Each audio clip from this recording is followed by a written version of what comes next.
and he's going to guide us through an ascension process that's basically going to lead to possible full disclosure. Quite incredible. He's a spiritual messenger between the blue avians, and he's been to the Antarctica. I mean, inside of it, underneath it. He's been given a lot of information in regards to his affiliation with the SSP, interface with non-terrestrial beings. So we're going to bring in Corey Good. He's going to be our guest for the full hour right here at Third Phase of Moon. Hang on, everybody. It's going to be a wild ride. Corey, you there? I am. Wow. So glad you could make it to the show. So glad you could make it. I know you were wanting to talk about certain things. I want to get into the Antarctica tonight, but you said, hey, take a look into this. The Project Ice Worm, a code name for the top secret U.S. Army program during the Cold War, and they were building a mobile nuclear missile launch site under the Green Iceland Sheet. And you said we wanted to go over this. What was this whole Project Ice Worm about? What's the inside story? Well, Project Ice Worm was set up in the 50s to, as you said, set up secret nuclear launch silos. And this first one was set up in Greenland without Greenland's permission. They didn't find out about it until we tried to put nukes in the base and crashed a plane at that location. It turns out that Project Iceworm was much more involved than just this one base. They created bases all over Antarctica, which are very similar and but much larger. You know, the Antarctica has been such a hot topic lately, and you were explaining to me, you think it's basically on everybody's subconscious mind right now. What makes you say that? Well, I mean, that topic is being ravaged on the internet. Anytime you post anything on Antarctica, you get tons of hits and views, and people are asking tons of questions, more than any other subject that I'm talking about. So it's obvious that not only are people, they have it on their subconscious already, but it seems that I think they're being seeded. People, the government wants people to start having Antarctica on the mind.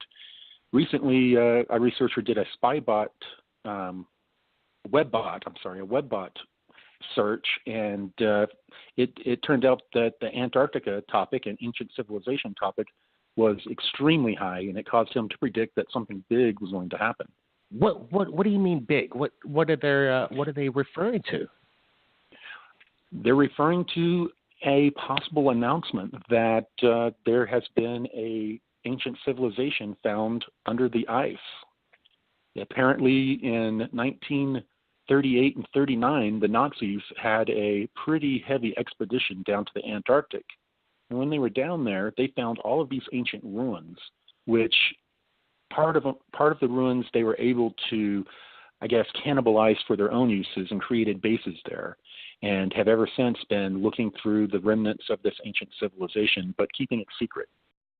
When you get into it, it's quite interesting. And there's a new information coming out through a Michael Sala article, and it says that through briefing sessions coming to an end, you say that the meetings with Sigmund, we're going to get to who Sigmund is and what his connection to you was, but they're saying that there's significant information about Trump and his administration right now to disclose the truth about technologies.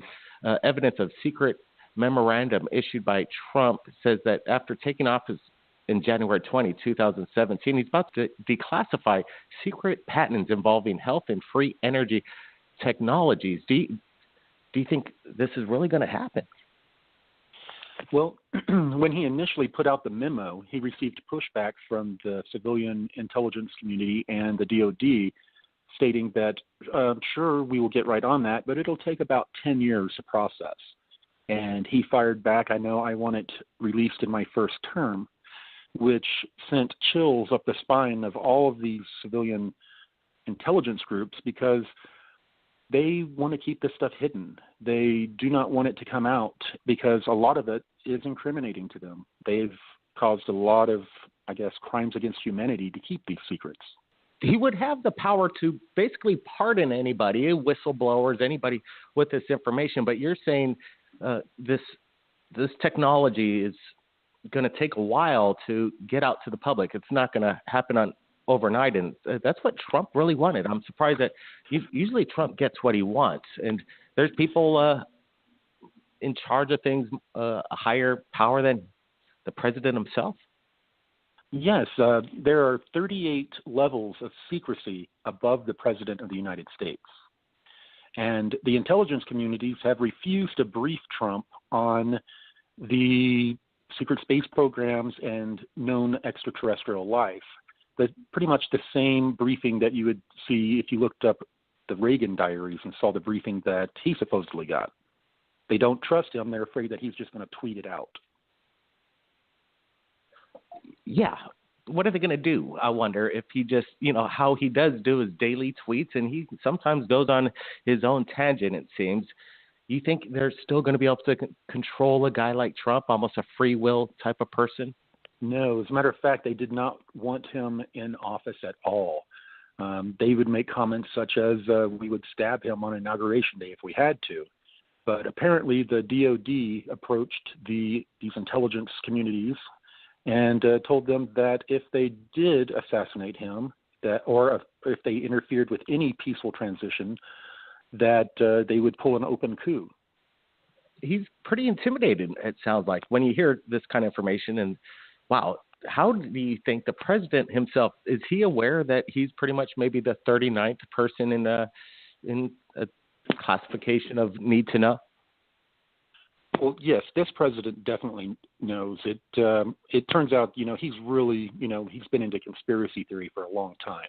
He talks with Alex Jones, who actually just on the 17th made a few remarks about the secret space program that is going on. So it appears that Trump is well aware of a lot of this, also because of some family ties that he has. So he is well aware, and he's also well aware that he's not getting any of the briefings that the other presidents did. Yeah, fascinating. And I wonder if they're going to be able to hold the big Trumpster down, and if maybe he's going to, do it on his own and take a risk because he's already been taking a lot of risk. He's on these rallies. He's putting himself out there in the public. So it's quite interesting. Hopefully he does something soon. Now, let's get into this. You were recruited through one of the MyLab programs at a young age of 6 years old. Can you tell me exactly what is MyLab and how would you become a recruited person or a child at the time? Well, MyLab is, we really need to come up with a better term. It stands for military abductions. And really, MyLabs are, if a person is abducted by a non-terrestrial and returned, the government will come and abduct them again to be debriefed on what the aliens picked them up for. And then they will be given a screen memory and put back in their daily lives. So that's usually what MyLab means. It's been used a lot for these programs such as MK Ultra and a lot of the other Ultra programs. They lump it in under MyLab. But what occurred was I was identified as an intuitive empath through standardized testing in public school. When I was identified as an intuitive empath, they then brought me into a so-called special school program that pulled me out of my regular school activities. And, once to 3 times a week, I would be taken on field trips. And these field trips ended up at Carswell Air Force Base or other places similar that Air Force personnel, intelligence personnel were at, and they would put us through all types of training and virtual reality scenarios to build personality profiles on us so they would know whether they wanted to draft us up into the secret space program or just have us work for these, I guess, loosely connected syndicates that we call the cabal or the Illuminati. Yeah, to say the least. So it wasn't all fun and games. It wasn't we're going on field trips and going and sightseeing. You're being tested like pretty much a lab rat. Let me ask you this. Let me ask you what a intuitive. How would you know if you were an intuitive? What kind of test did you? What was the standard? What stood out? Intuitive just means you have a very strong intuition about what's about to happen or, what's going on. You have a good intuition, and you learn to trust that intuition because it's accurate. An empath is a person who actually feels other people's feelings and emotions. So an intuitive empath is a hot commodity for these groups because they can be trained to interface with non-terrestrials. And otherwise, it's usually a one-way communication. If you're not an intuitive empath and haven't had the training, usually you can have a non-terrestrial communicate with you telepathically, but it's usually a one-way conversation. You were part of a highly classified Air Force space program, which closely cooperates with U.S. Military entities such as the National Reconnaissance Office and the National Security Agency. So were you actually a pilot? How did this work? What is actually the secret space program? Go ahead. Actually, this was not I was not involved in the Air Force program. The Air Force program is what we call the Military Industrial Complex program, and they're usually within 500 miles of near-Earth orbit, and they only have a couple space stations that are unknown to us that are around the 400 or 500 mile mark altitude that they service with TR-3B type craft, and they also have small bases on the moon. The program I was brought into was called Solar Warden, and it was a Navy program. And it is an interstellar program. They're out traveling throughout our solar system and into other solar systems. I was brought on as an intuitive empath when I was 16, almost 17, just a couple months from my birthday. And they were going to have me assigned to a research vessel where it was full of scientists and engineers, and I was going to be a specialist or a tech, depending which one of the two I was working for. But when I was first brought there, the captain stated that they had a few other people from my program there, and all they did was cry and call for mama the first year. So he did not want me on his vessel. So they sent me to another group that was the Intruder Intercept and Interrogation Program. And it's much like the Men in Black. They come down and locate non-terrestrials that are living amongst us, and they will abduct those non-terrestrials and then bring them to a base to interrogate them, to find out why they're here, what their objectives are and agendas are. And I was a part of that for 10 months, almost a year. And after that, then I was reassigned back to the research vessel, where I spent the remainder of the 19 years. Who is this person, Sigmund? He seems like he's in charge. Is he in one of the? What's his classification on a rank from 1 to 38? And what kind of chemicals did they subject on you?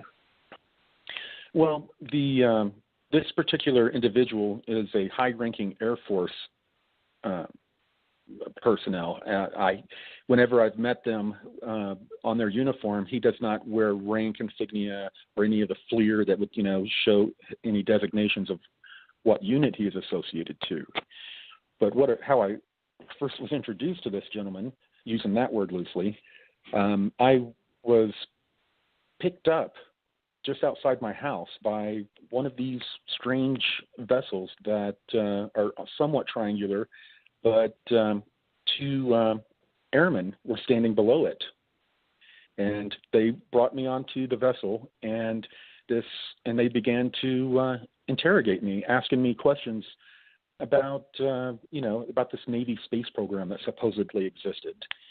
And Sigmund was the officer in charge, and they came out and they injected me with chemicals. They chemically interrogated me to a point to where they were holding this tablet below my head. My head was hanging down, and they were going through all these academy-looking photos of military personnel, and there's a camera on this little pad, and whenever I would look at one and recognize a person, it would highlight them. And I inadvertently gave up 3 naval personnel that were a part of Project Solar Warden. He also took, he couldn't believe what I was saying. He was trying to figure out how I was so accurate about so many things, but I was talking about this Navy program that he was told didn't exist. And he was very upset once he figured out that I was telling the truth. He said that he thought his group was the tip of the spear, but he found out that they were the effing Coast Guard. When you were a school student, or how was your childhood after being experimented on? You're seeing these things. How were you relating with other children, and were you told not to speak about it? Were you compelled to keep your mouth shut? Did you want to tell anybody? How did you just kind of went public with this stuff not too long ago? It came out. Yeah. It came out in a. I was a kid and I had this unexplained PTSD. After each of the training sessions or field trips, they would do what they call blank slating, which was basically a mind wipe, and then they would give you a screen memory. What is interesting is that 3 to 5% of people that they give screen memories to or do the blank slating on, it doesn't work. Within days or weeks, the memories come flooding back, and that's usually with intuitive empaths. And what they've come to realize is that, I'll use IT terms because I used to be a technician. We have this physical hard drive that's our brain, and we have memories there. But you hear people talk about past life memories. How could you have a past life memory on this physical hard drive that's only existed since you've been alive? Well, it turns out that your higher self acts like a virtual hard drive, and everything that occurs, memories are stored there as well. And some people that are intuitive empaths get an automatic, backup or download of the information when it's been messed with. Yeah, they tried blank slating me on what we call the 20 and back. You serve 20 years and then they bring you back. And the strangest part is they age regress you to where you were when they drafted you, and then they regress you in time back to the point you were taken. That's pretty bizarre. So almost a child in an adult's body, would you say, or is that how it works? Well, no. Well, about when I was in 1986, when I was 16 years old, on my Christmas break, is when they came and picked me up, and I was drafted into the 20 and back program.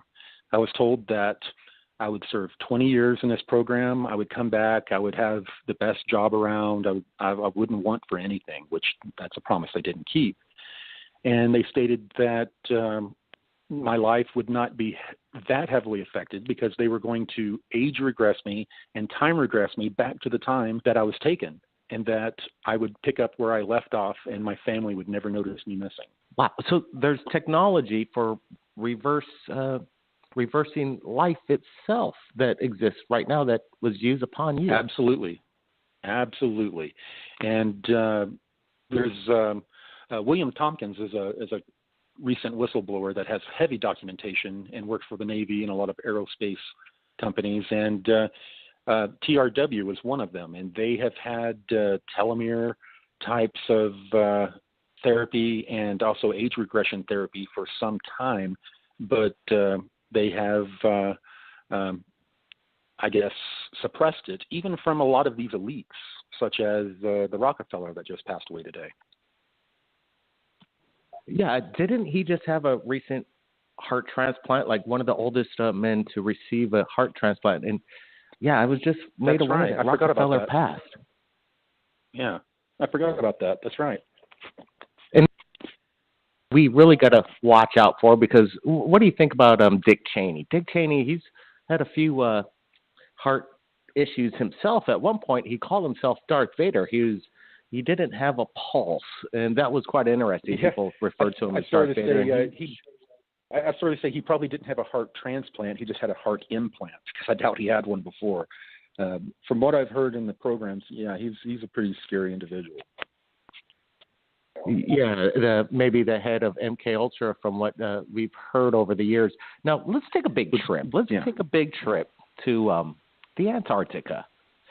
I saw your presentation last week, and it was mind-blowing. And there were some things you got to think out of the box from the way you were explaining on your experiences there in the Antarctic. How did you come to even get there, and why were you even brought there? What was the whole idea about let's bring Corey Good over to the Antarctica? How did that all work out? Well, I had been introduced several years ago to this group that we're calling the Sphere Being Alliance, and I had been interfacing with this tall blue avian race that, in my 20 years in the programs and all of the intruders we had captured and interrogated, I'd never ever heard of an 8-foot tall blue bird being.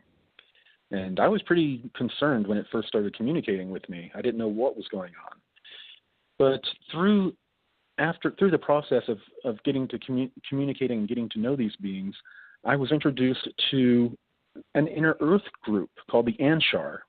And this Anshar group took an active interest in me because I was in communication with who they called the Guardians. They said this was the return of the Guardians. They were very excited about it.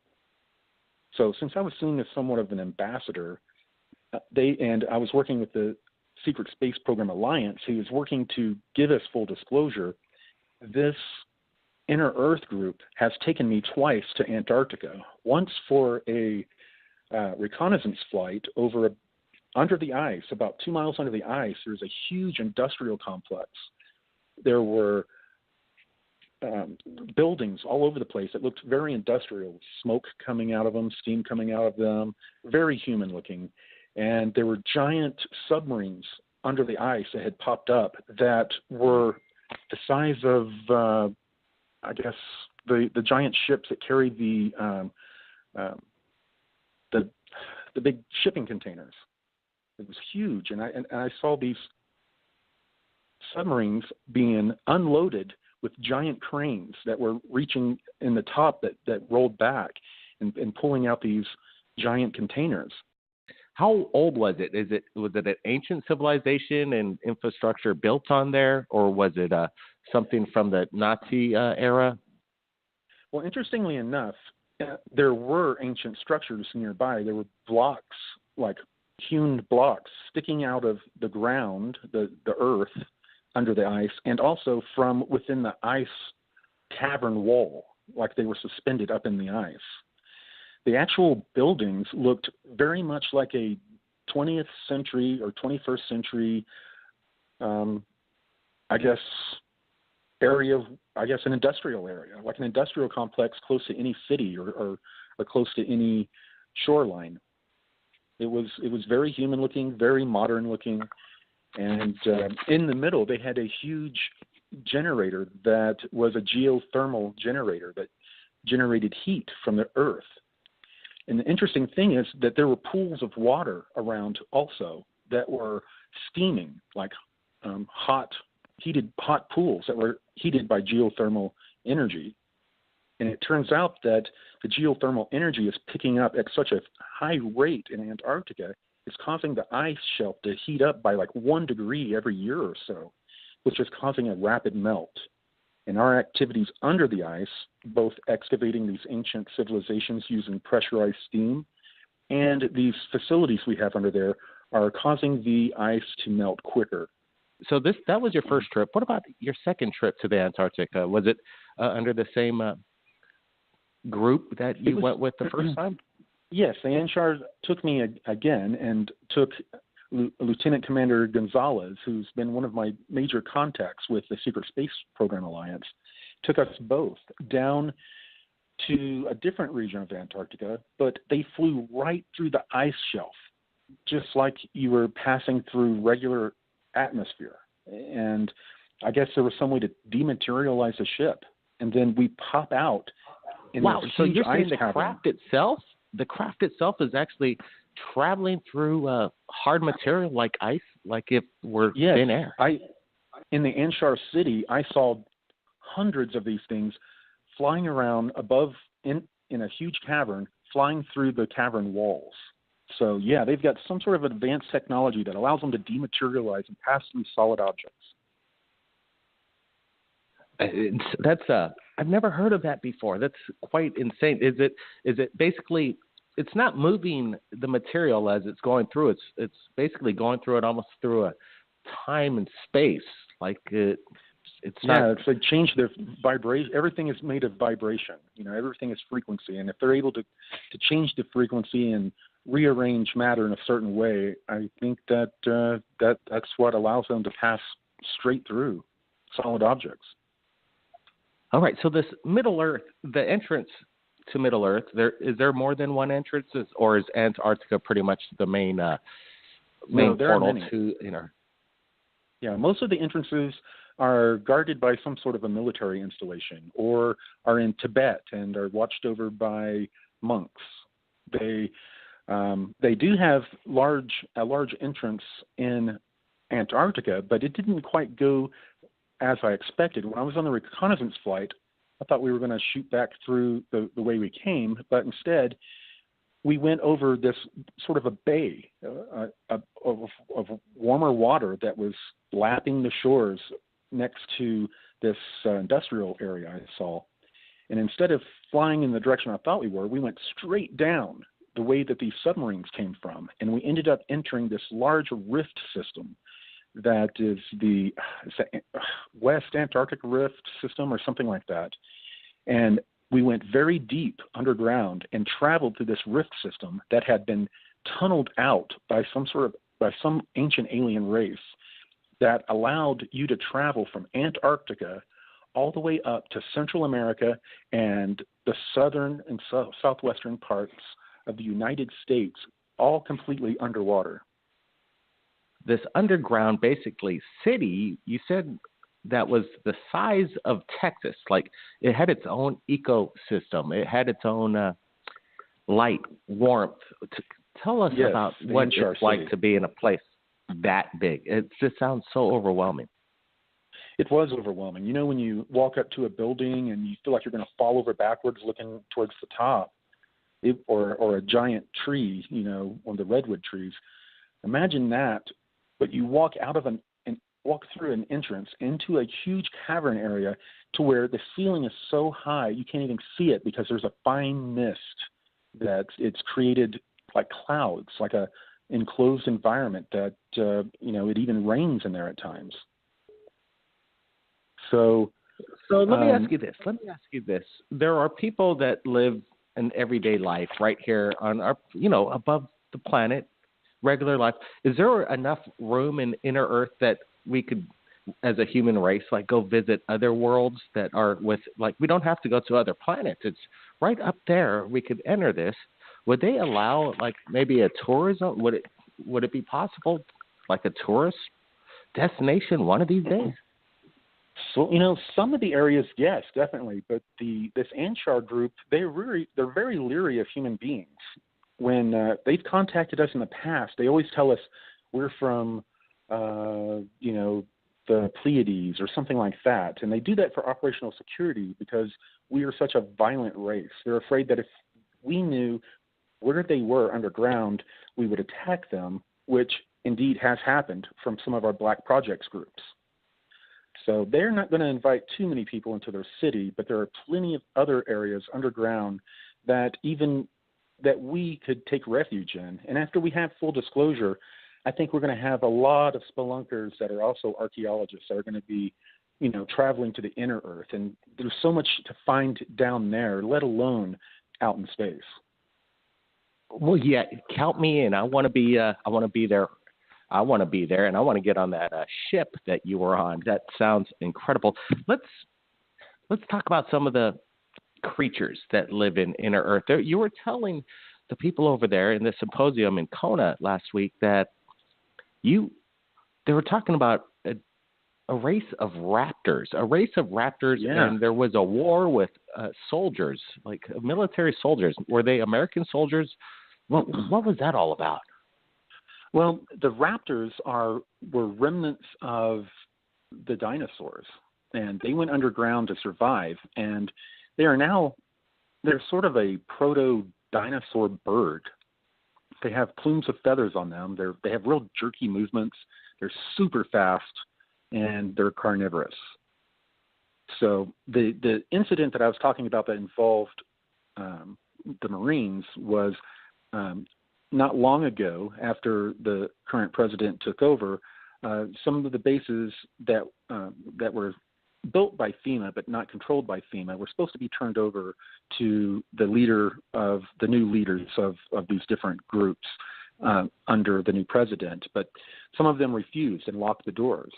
And Marines were sent in to basically drill holes through these walls, cut through the rebar and steel, and go in and arrest these people.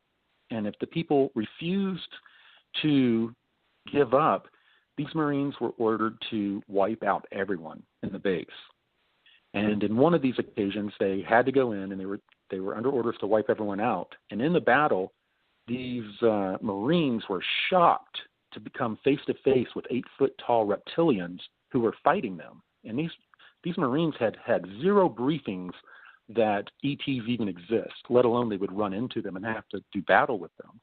So all of a sudden, they're standing there in front of the devil or a demon with the M16 doing battle with them. And I hear that they did not do so well psychologically afterwards. Yeah, post-traumatic stress disorder. Let me ask you. People theorize that dinosaurs, since they've been around for millions and millions of years, far longer than the human race has existed on planet Earth, that they developed complex languages. Did these raptors, did they communicate? Were we able to communicate back and forth with them?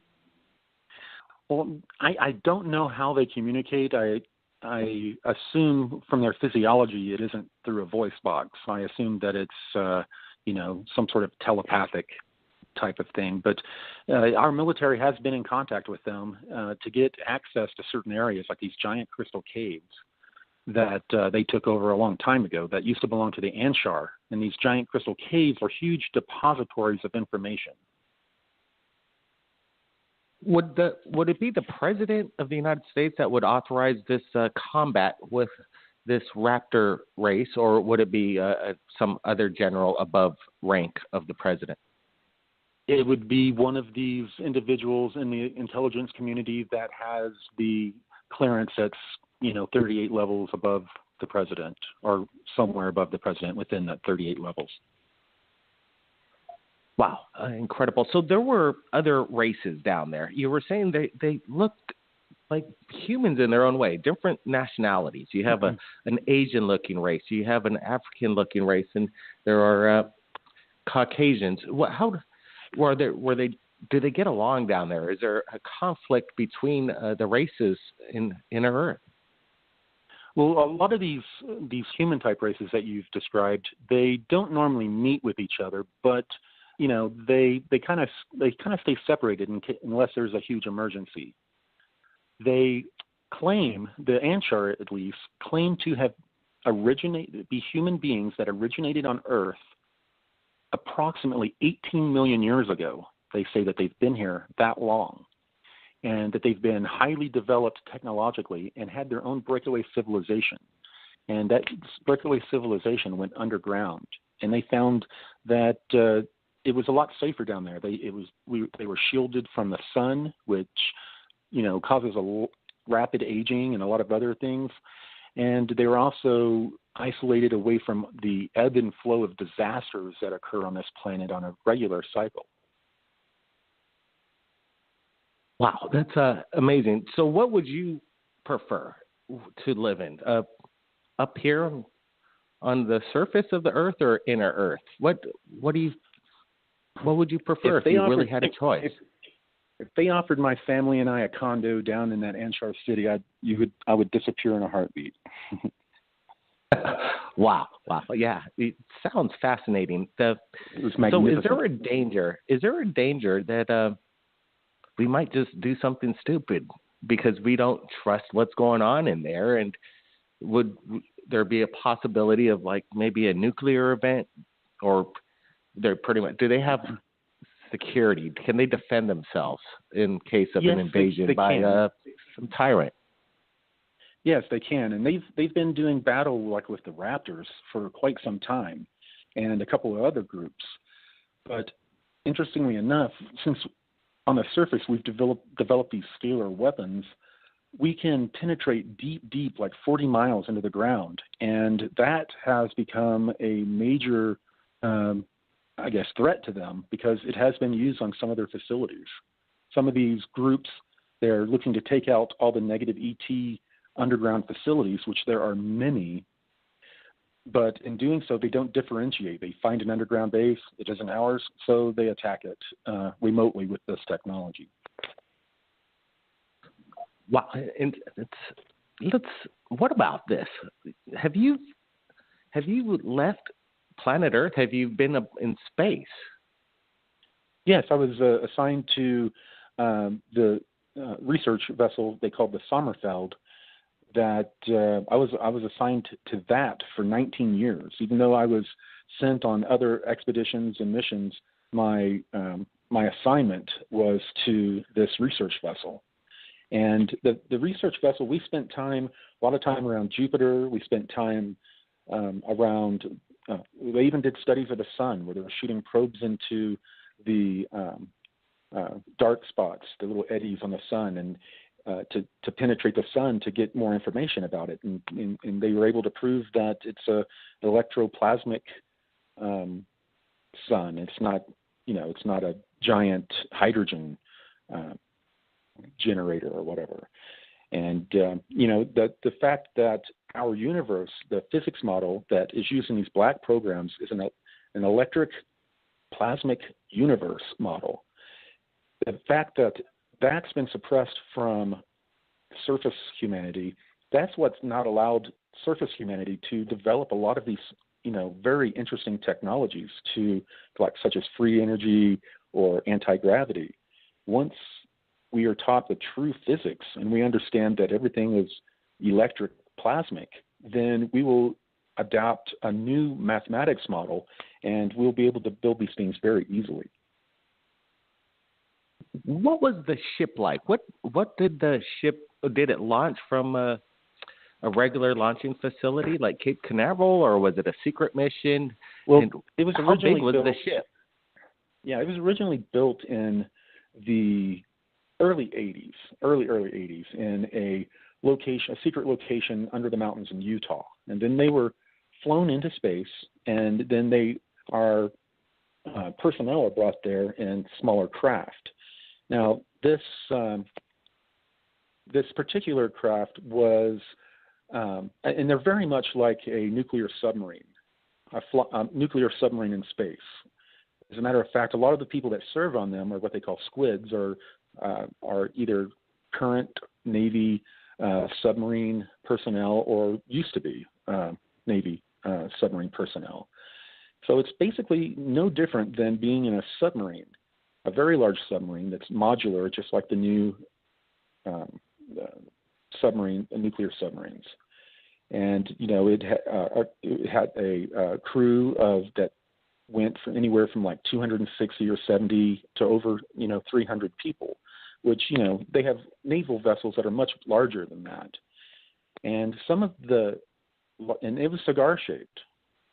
And some of the larger cigar shaped vessels are up to 1 kilometer long, if you can imagine that. Wow. It sounds like an adventure that if your life was done now, you would have already completed any more than most people could ever dream. So that's, you could walk away and think to yourself, that's a testament. Yeah, my brother's interrupting me, but yeah, what a testament. What about when you went onto did you get to the dark side of the moon? What's going on over there? Did you get to? Yeah, that's where the Lunar Operation Command is on the dark side of the moon at about the 10 o'clock position, just on the other side. Sometimes videos have popped out of a flurry of craft flying away out of that area. And it was originally set up, believe it or not, in the 1940s by the Nazis, who had developed their own secret space program and had flying saucers that they were flying outside of our atmosphere that early in our history. And they developed a they set up a base there that at one time it was shaped like a swastika. The way they did the buildings. Wow. Do you think it was? Yeah. Was it done purposeful? According Absolutely. to Hitler's design? Yes. The swastika shape of the building was on purpose. After the Americans, basically the Germans infiltrated the military-industrial complex of the United States through paperclip, and then after these negotiations that occurred in 1952, after the Nazis overflew the White House and D.C., that forced Truman and Eisenhower to come to the table with them and discuss a partnership, because the Germans knew that the highest secret in the land was the ET phenomenon. And it's not because they didn't want people to know about ETs, it's because they didn't want people to know about the free energy that powered them. So once they had infiltrated the military-industrial complex, basically took over and won the war, post-war, basically, then this new military-industrial complex space program began to utilize the Lunar Operation Command, this base on the moon, and they built it out. And as they built it out, they purposely removed the shape of a swastika from the way the buildings were organized. Elon Musk has been paid basically approximately $100 million to fly a couple billionaires around the moon, apparently in the next couple years. When they're on their adventure, I'm sure they're going to be going around the dark side of the moon. How are they going to? Yes. How are they going to suppress it? Do you think they're going to reveal what's on the dark side of the moon? These billionaires, I'm sure they want to find out for themselves. They could. Most of these secret bases, both the non-terrestrial ones and the human ones, are masked by using this holographic technology.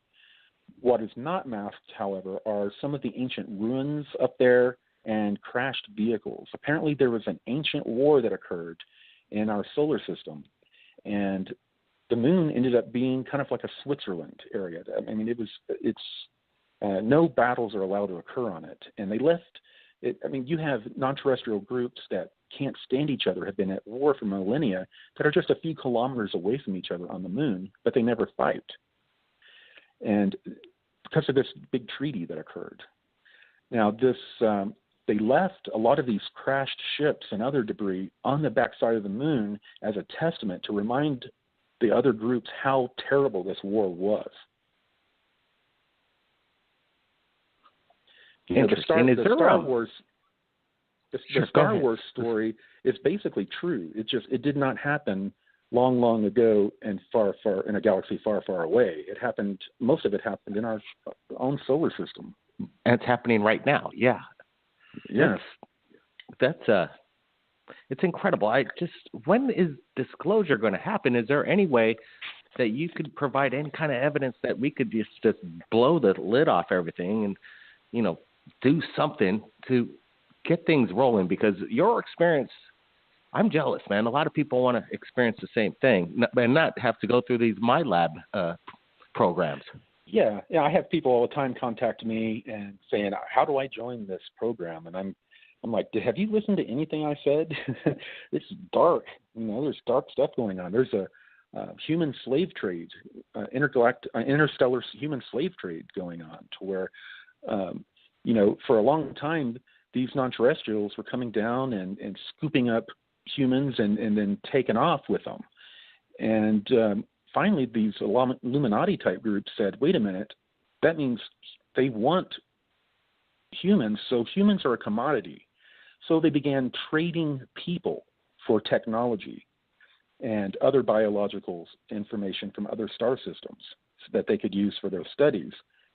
So, nearly 1 million people go missing every year, and a good portion of them end up being traded off as slaves or worse in this intergalactic slave trade or interstellar slave trade. Now that's kind of scary, I have to say, because there are millions of people around the world that say they've been abducted every year, and a lot of them, unfortunate ones, are never to be seen again. Yeah. Well, when it comes to full disclosure, if we get a full disclosure event, a lot of people that listen to the show might be saying, that would be great. It'd be a big kumbaya moment. We'll all hold hands and, sing a song.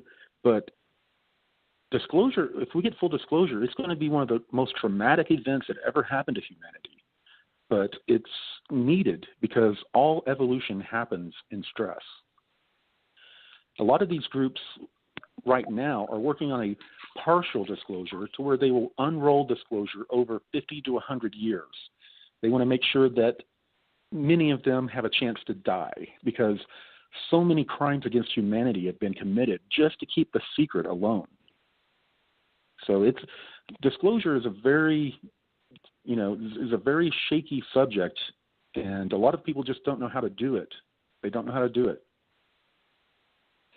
Yeah. Well, little by little, soft baby steps in the beginning, but give us a little bit and then a little bit more. I guess they're doing it a little through technology because technology seems like they are trickling down some of the information that they have in their archive. Yes. Yeah. They've been this slow release of information and planting seeds in our consciousness about the aliens and these secret space programs has been going on for quite a while, going all the way back to the Star Trek when it came out with Gene Roddenberry. Gene Roddenberry had close connections with the son of a major admiral, according to Dr. Sala's research, that was involved with solar warming. So he had a direct contact with people that were in the U.S. secret space program. Yeah, Michael Sala, he does good work, and I want to be touching base with him real soon. But, the show's just about done, but that just flew by so fast, so much information. We want to invite you back sometime in the near future. I'm sure we just touched the tip of the iceberg with the experiences that you've been on, and you probably could go on for days talking about this. But can you please tell us how people could find you, and what are you going to be doing next? And is there any message that you've received from any of these alien races that we should be aware of? Well, I can be reached at SpearBeingAlliance.com. I also have a YouTube channel, Spear Being Alliance. And these a lot of these non-terrestrial groups are very positive, but we do have the negative ones, and a lot of people don't want to believe that. And we have to be mentally prepared for such a thing. And I'll be happy to come back on your show because yes, we have plenty to talk about. And Dr. Sala is about to release 3 more articles. He released one today that are going to cover a lot of intelligence that I briefed him on